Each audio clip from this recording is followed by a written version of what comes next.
The Beirut leader of the Popular Front is Ghassan Kanafani. He was born in Palestine but fled in 1948, as he puts it, from Zionist terror. Since then, he's been plotting the destruction of both the Zionists and the reactionary Arabs. I know what I know really, that the history of the world is always the history of weak people fighting strong people. Of weak people who has a correct case fighting strong people who use their strength to exploit the weak. Turn to the fighting that's been going on in Jordan in the recent weeks. It's your organisation that's been one side of the fight. What has it achieved? One thing, that we have a case to fight for. That's very much. These people, the Palestinian people, prefer to die standing than to lose its case.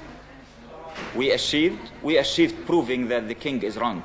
We achieved proving that this nation is going to continue fighting till victory. We achieved that our people could never be defeated. We achieved teaching every single person in this world that we are a small, brave nation who are going to fight to the last drop of blood to put justice for ourselves after the world failed in giving it to us. This is what we achieved. It does seem that the war, the civil war, has been quite fruitless. It's not a civil war. It's a people defending themselves against a fascist government, which you are defending because just King Hussein has an Arab passport. It's not a civil war. Well, the conflict... It's not a conflict. It's a liberation movement fighting for justice. Well, whatever it might be best called... It's not whatever, because this is where the problems start. Because this is what makes you answer all your questions, ask you all your questions. This is exactly where the problems start. This is a people who is discriminated, is fighting for his rights. This is the story. If you will say it's a civil war, then your questions will be justified. If you will say it's a conflict, then of course it's a surprise to know what's happening. Why won't your organisation engage in peace talks with the Israelis? You don't mean exactly peace talks, you mean capitulation, surrendering. Why not just talk? Talk to whom? Talk to the Israeli leaders. That's kind of conversation between the sword and the neck, you mean? Well, if there were no swords and no guns in the room, you could still talk.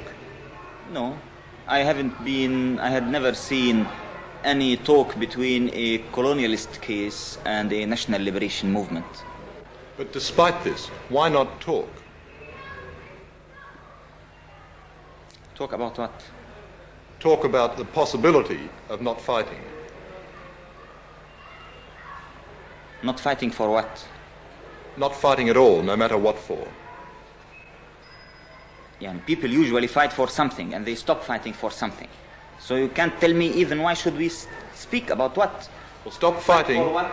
Or talk about stop fighting, why? Talk to stop fighting, to stop the death and the misery, the destruction, the pain. The misery and the destruction and the pain and the death of whom?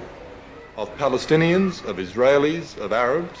Of the Palestinian people who are uprooted, thrown in the camps, living in starvation, killed for 20 years, and forbidden to use even the name Palestinians. They're better that way than dead, though. Maybe to you, but to us, it's not. To us, to liberate our country, to have dignity, to have respect, to have our mere human rights, is something as essential as life itself. You called King Hussein a fascist. Who else amongst the Arab leaders are you totally opposed to? We consider the Arab governments two kinds.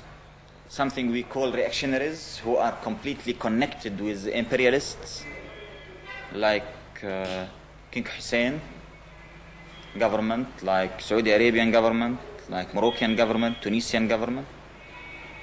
And then we had some other Arab governments which we call the military petit bourgeoisie governments. That's like Syria, Iraq, Egypt, Algeria, so on. Just to end with, let me go back to the hijacking of the aircraft. On reflection, Do you think that is now a mistake? We didn't make a mistake in hijacking them. The contrast. We did one of the most correct things we ever did.